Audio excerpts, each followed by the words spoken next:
March 21st. Worship changes the worshipper into the image of the one worshipped. Jack Hayford. Worship doesn't just make us feel good or make God feel good. Worship changes us. It does a work of transformation in us, for better or for worse. How could worship change us for the worse? Surely worship would only change us for the better.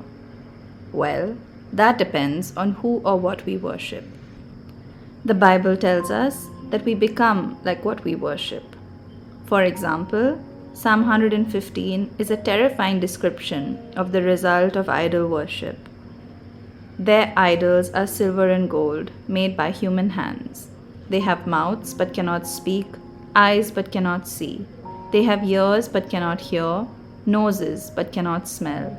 They have hands but cannot feel, feet but cannot walk, nor can they utter a sound with their throats. Those who make them will be like them, and so will all who trust in them. If we worship false gods and put our trust in them, we will be transformed into their image. They don't have to be physical idols.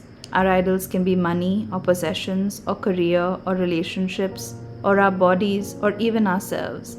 The list of potential idols in our lives is endless.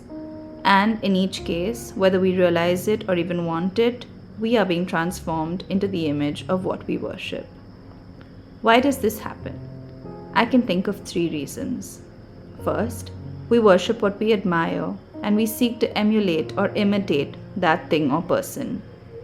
Second, the word for worship in the Bible also means service, and we become like what we serve.